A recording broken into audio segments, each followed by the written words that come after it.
Assalamualaikum warahmatullahi wabarakatuh. Salam dan bahagia Ibu Guru Bapak hebat di seluruh Nusantara. Perkenalkan, nama saya Ratna Komala SPD. Saya merupakan salah satu pendidik di SMK Negeri Pertanian Pembangunan. Pada zaman sekarang, kemampuan literasi sangatlah penting untuk menyongsong masa depan para peserta didik. Kemampuan literasi dapat meningkatkan kemampuan siswa dalam membaca, menulis, berpikir kritis, dan menyelesaikan permasalahan yang ada di lingkungan. Oleh sebab itu, pada kesempatan ini saya akan menampilkan praktik baik mengenai cerdas berliterasi sains melalui pemanfaatan limbah organik menjadi mol. Berliterasi sains melalui pemanfaatan limbah organik menjadi mol dengan pembelajaran diferensiasi disingkat menjadi Citali Unique Mall. Kondisi sekolah SMKN PP Cianjur merupakan salah satu SMK yang bergerak dan memiliki keahlian di bidang pertanian. Yang kedua, limbah organik melimpah ruah di lingkungan sekolah. Yang ketiga, lokasi sekolah berdekatan dengan TPS. Dan keempat, kebutuhan pupuk ramah lingkungan tinggi untuk media pembelajaran. Sedangkan tantangan yang dihadapi yang pertama, motivasi belajar rendah karena dipengaruhi oleh latar belakang keluarga. Yang kedua, literasi sains rendah karena terdampak dari COVID-19 dan gempa bumi di Cianjur pada saat SMP yang harus belajar di rumah sehingga kehilangan kebermaknaan belajar. Hal inilah yang menjadi latar belakang saya untuk mengambil judul Cerdas Literasi Sains melalui pemanfaatan limbah organik menjadi mol mikroorganisme lokal dengan pembelajaran diferensiasi. Pada praktik baik kali ini, penulis lebih menekankan pada pembelajaran berdiferensiasi konten dengan menggunakan model PJBL. Masalah yang diangkat dalam pembelajaran keterkaitan fenomena limbah organik secara ilmiah dengan makhluk hidup dan lingkungan. Proses pembelajaran dimulai pertama menemukan masalah yaitu dampak limbah organik bagi lingkungan. Langkah yang kedua, mencari solusi permasalahan melalui berbagai sumber informasi untuk mencari tahu tentang mol. Langkah yang ketiga, mendesain proyek pembuatan mol. Langkah yang keempat, pembuatan proyek mol. Langkah yang kelima, pengaplikasian mol pada tanaman. Pembelajaran berdiferensiasi konten terletak pada fase pembelajaran yaitu fase ketiga. Pada fase ketiga, mendesain proyek pembuatan mol, di mana setiap kelompok diberi kebebasan untuk menentukan 3 bahan utama limbah organik. Yang pertama karbohidrat, kedua glukosa, dan yang ketiga sumber bakterinya dalam pembuatan mol ini. Dengan syarat setiap kelompok tidak boleh sama bahan yang digunakan dan tersedia di lingkungan sekitar. Inilah cara pembuatan pupuk mol yang dilakukan oleh peserta didik. Kelompok pertama ini menggunakan tempe, air gula, dan air leri. Sedangkan kelompok 2 menggunakan tempe, kulit pisang, dan air gula. Kelompok 3 menggunakan nasi basi, air beras, dan air gula. Kelompok 4 menggunakan bahan susu fermentasi, ubi, dan air gula.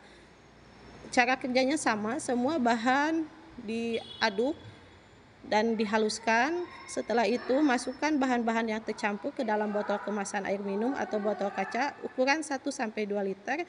Yang ketiga, sisakan sepertiga botol, jangan diisi penuh karena untuk ruang udara yang dihasilkan dari campuran mol. Yang keempat, tutup botol dengan rapat, simpan selama kurang lebih 7-14 hari di tempat yang sejuk. Buka tutup botol setiap hari untuk menjaga tidak terjadinya ledakan gas yang dihasilkan dari proses fermentasi.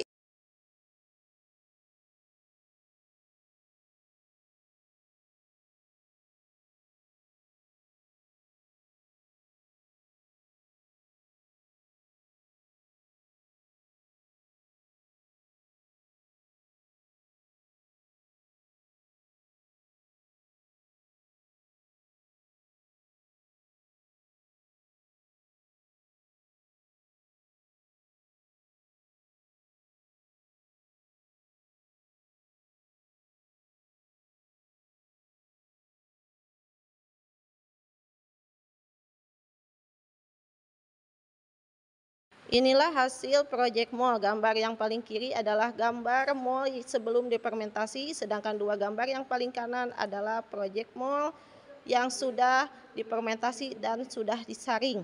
Assalamualaikum warahmatullahi wabarakatuh. Waalaikumsalam warahmatullahi wabarakatuh. Ya, Bapak, Ya.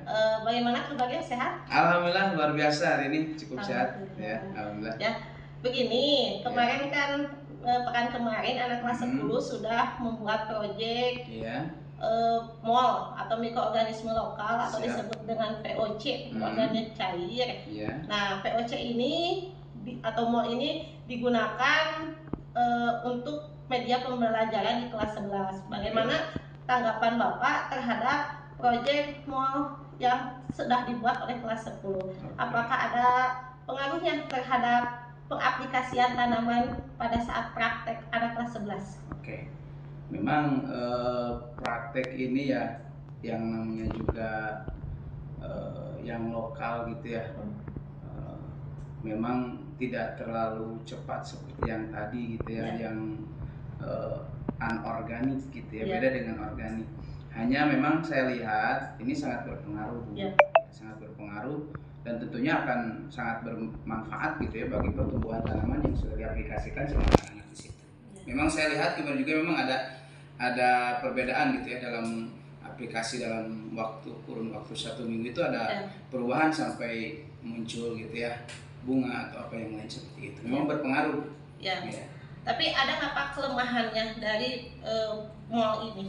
Ya, kelemahannya mungkin tadi sih tidak terlalu cepat seperti yang anorganik gitu ya, agak sedikit lambat, tapi dia akan pasti ada pengaruhnya seperti itu.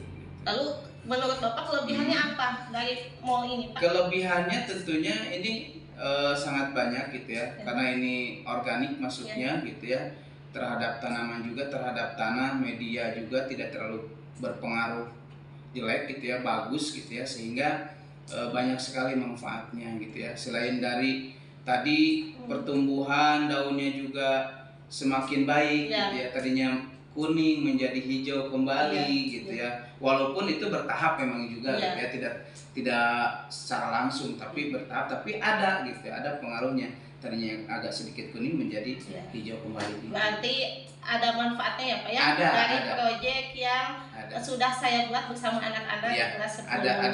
Ada. Yang pasti ini mall ini bisa dijadikan sebagai starter untuk pembuatan kompos juga. Boleh. Dan mall ini juga ramah lingkungan terhadap biota tanah yang ada di dalamnya. Jadi aman kalau misalkan digunakan dalam jumlah yang sangat banyak. Tidak akan ada kematian biota tanah gitu Pak ya. Bagus, makanya tadi kan saya sampaikan ini karena organik tentunya akan sangat ramah sekali gitu ya, baik terhadap tanah ataupun lingkungan sekitar. Ya, terima kasih Bapak. Sama-sama. Waktunya ya. Assalamualaikum warahmatullahi wabarakatuh. Waalaikumsalam warahmatullahi wabarakatuh. Dampaknya pemberian pupuk mol pada tanaman sengon itu dilihat dari pertumbuhan batang dan daun.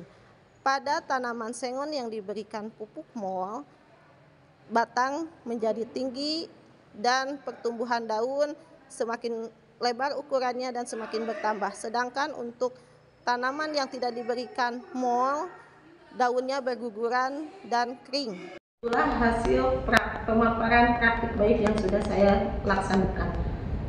Yang pertama yang didapatkan motivasi belajar siswa menjadi meningkat dilihat dengan keterlibatan siswa dalam pelaksanaan proyek. Yang kedua, siswa mendapatkan pengalaman belajar melalui literasi sains, dimulai dengan pemahaman materi, menyimpulkan dan menganalisis serta mencari solusi dari permasalahan limbah organik dibuat menjadi model berbasis produk.